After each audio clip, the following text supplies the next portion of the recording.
नमस्कार, हमारे ग्रुप का नाम नंदा शक्ति दल है और हम सब बहनें यहीं देहरादून में रहती हैं और हम हमारे गुरु पद्मश्री डॉक्टर माधुरी बड़थवाल से थड़िया, चौफला, लोकगीत, लोक संगीत की शिक्षा लेते हैं।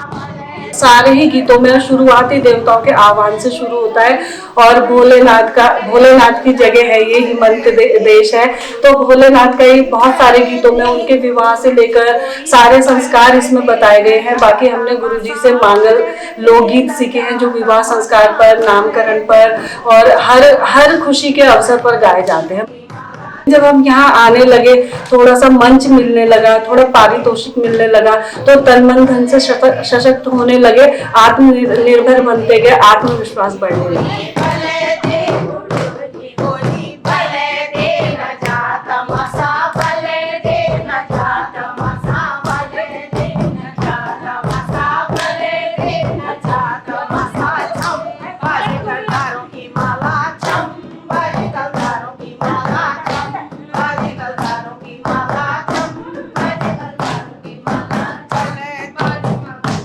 मेरे को कहीं शादी में बुलाया हुआ था, तो मैं वो शादी में गई तो वहां पर क्या गाना बज रहा था, तेरे मछुई गाड़ बोगी गेले खा ले अब खा माछा, ये लग रहा हूँ। मैंने कहा धिक्कार है माधुरी बड़थवाल, देख ले तेरे घर में तो सुनपट हो रखी है, सारी दुनिया में तूने डिंडोरा पीट दिया रही, जब घर में तो सुनपट हो रखी, तेरे उत्तराखंड में तो सुनपट हो रखी, देहरादून में तो नाच मार रखा सब, है ना, जहां से सब कुछ सीख सकता था। नहीं, यहाँ तो क्या है, ये उठपटांग गा रहा है, इनको कुछ आता ही नहीं, अपनी संस्कृति के बारे में कुछ पता ही नहीं।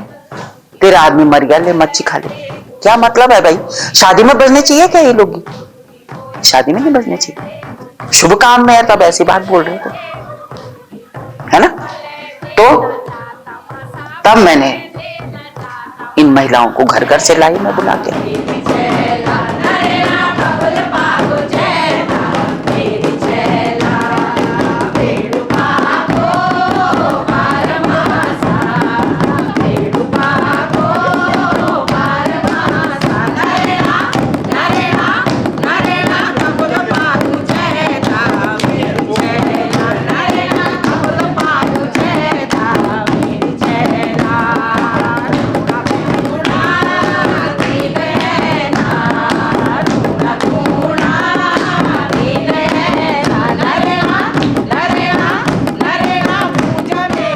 उसमें से कुछ महिलाएं ऐसी भी थी जिनके यहाँ मांगल गाने के लिए इनको मना करा गया था कि मांगल नहीं, मंगलेरी, हमारे यहाँ मंगलेरी नहीं बन सकते। मैंने कहा मैं हूं ना मंगलेरी, मेरे साथ बनो मंगलेरी। तूने कहा कि दीदी हम नहीं, मंगलेरी नहीं बन सकते। मैंने कहा ठीक है, नहीं बन सकते तो क्या कर सकते, क्योंकि उनके यहाँ ना झोल डमाओ बादक ही गाते हैं मांगल, इसलिए ऐसा भी अपने अपने वो है, परंपरा है ना।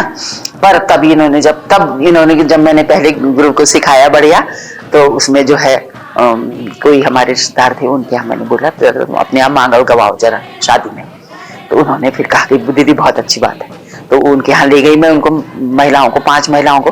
और जो मैंने कहा मंगलेरी नहीं बनना चाहता तो मत बनो भाई, मेरे साथ जो आना चाहता आओ, उनको ले गई।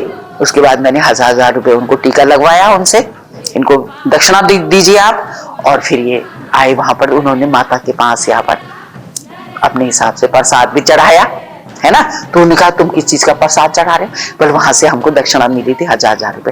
पर है पैसे भी मिलते हैं क्या इसमें? तब उन्होंने कहा कि हाँ, तो सबसे बड़ा रुपया। दूसरे दिन मैंने उनको देखा तो वो भी मांगल गाने के लिए जा रही थी। मैंने कहा तू भी मंगल बन गया अब, है तो सबसे बड़ा रुपया। अब रुपए वो लखपति बन चुकी है, लाखों पति बन चुकी है वो महिला।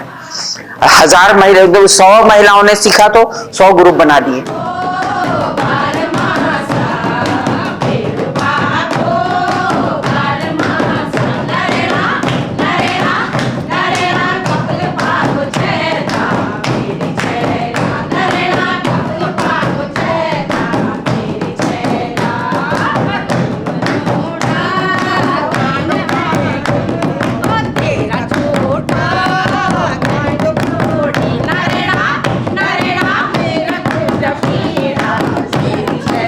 अभी मेरा शोध वर्क चल रहा है डॉक्टर माधुरी बड़सवाल जी के गाइडेंस में।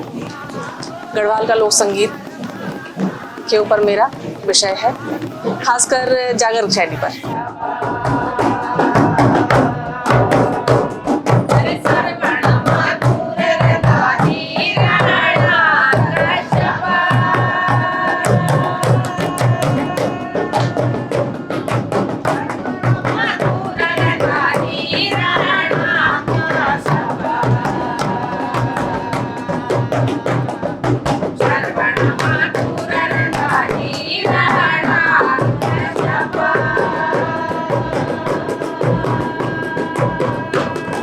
लोक संगीत जो है वो हमारी पौराणिक, जो जिसकी एक लोक परंपरा चली आ रही है, जो हजारों साल पुराने, जिसमें कोई ये नहीं बोल सकता मेरा है, ये हमारा है। वसुधैव कुटुंबकम। अरे इसमें हमारी तो बहुत बढ़िया समृद्ध संस्कृति है हमारे लोग उत्तराखंड की, ऐसी संस्कृति शायद ही कहीं। उसमें वसुधैव कुटुंबकम ही है। जब मैं साउथ कोरिया गई तो वहां पर भी मैंने जब उनको सुनाया, उनसे बोला जरा गाओ मेरे साथ, कितने खुश हुए वो मुझे मिलने यहाँ भी आए ना। दैना हो या, जब मैंने उनको ऐसे सुनाया, उन्होंने कहा दैना हो या खोली, ऐसे गाया उन्होंने। तो क्या है, कौन नहीं गा सकता? संगीत सब उसमें स्वाद सब ले सकते हैं, संगीत का सब गा सकते हैं। गोरी तेरा गाँव बड़ा प्यारा, मैं तो गया मारा आके यहाँ रे। इसके मूल में क्या है? लोक संगीत हमारा। तो वो सुगम संगीत है। आजकल बच्चे जो लिख रहे हैं, जो अपनी तरफ मुड़ रहे हैं, ये भी बहुत बड़ी बात है। कम से कम आ तो रहे हैं पास, आज नहीं तो कल अपने संस्कृति को आगे बढ़ाएंगे, अपनी भाषा में बोलने लगे हैं। बेडूपा को 12 मासा नरणा का फल पाकू चैता मेरी छैला। बेडूपा को 12 मासा नरणा का फल पाकू चैता मेरी छैला।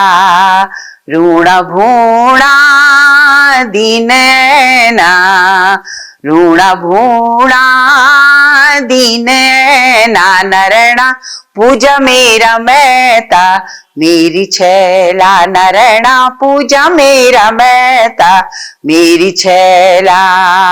बेडूपा को 12 मासा नरणा का फल पाकू चैता मेरी छैला।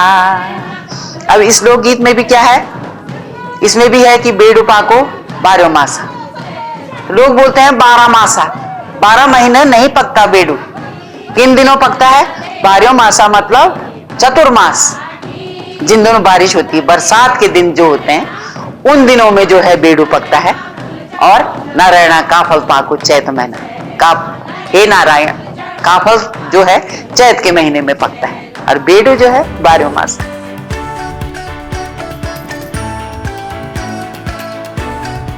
ग्यारह 12 बजे करीब सो गई थी मैं, तो ना सोने वाली थी, ऐसा था। तब तक मेरे को फोन आ गया। मैंने कहा इसका फोन आया होगा 12 बजे रात। मैंने कहा शायद कोई कुछ पूछना चाह रहा होगा। अक्सर ऐसे ही होता है ना, 12 बजे के बाद मैं सोचती हूँ पूछते हैं मुझसे। तो तब जो है, पर तब तक उनका फोन आया कि हमें बहुत फक्र महसूस हो रहा है आपसे बात करने में, और आपको जो है पद्मश्री से सम्मानित किया जाएगा। और मेरे को अजी साई राम, मैंने कहा क्या हुआ मैडम, मेरे को चमत्कार तो था ही मेरे लिए। प्रभु सोची तत्काल, वैसे प्रभु ने ऐसे तत्काल सोचा। मुझे ये भी नहीं पता था कि 25 तारीख को वो अनाउंस करते हैं, जो भी है। मतलब कभी इस तरफ ध्यान दिया ही ना, कभी सोचा ही नहीं इस चीज के लिए। पर जब वो मिला मेरे को, जब वो उसके लिए बोला उन्होंने मेरे से, तो मैं हैरान रह गई। अब किसी से भी नहीं बोला फिर मैंने। तो फिर दूसरे दिन सुबह तो सबको पता लग गया था। तो फिर बच्चे भी मेरे को बोलने आए, फिर सबके फोन आए मेरे लिए जो मेरे को जानते थे। जब वहां गई मैं, तो वहां पहले रिहर्सल होती है ना, कि जब आप जाएंगे आपका नाम लिया जाएगा, तो आप ऐसे करके जाएंगे। अब क्या हुआ कि मेरे साथ, कि जब मेरी बारी आई, तो खैर मैंने सब प्रधानमंत्री वगैरह सभी बैठे थे, फिर जब वहां पर जाई तो वहां पर मैंने नमस्ते करनी थी ना, प्रणाम करना था इनको जो राष्ट्रपति जी थे, तो उनको प्रणाम करना था मैंने। तो मैंने क्या करा, जय हिंद, और फिर याद आई कि प्रणाम करना है, तब मैंने फट से प्रणाम करा, अब तो मैं आगे गई। तो इत्तेफाक से राष्ट्रपति जी ने मुझे नारी शक्ति भी पुरस्कार दिया था, उससे बाद भी मिले होंगे वो, तो तब जो है उनको थोड़ा सा स्मरण रहा होगा, तो कहने लगे कि आपको फिर से मिल गया सम्मान और आप जो है आपको बहुत बहुत बधाई हो। मैंने कहा सर, मैंने कहा बधाई मेरे ही उत्तराखंड को हो जहाँ की मैं बेटी हूँ। मुझे अच्छा लगा, मतलब मुझे ऐसा नहीं लगा कि क्यों मिला, मैं इस लायक नहीं थी मैं लायक, थी मैं लायक, उसका फल मेरे को मिला है, तो इतना फल तो खा ही सकती हूँ।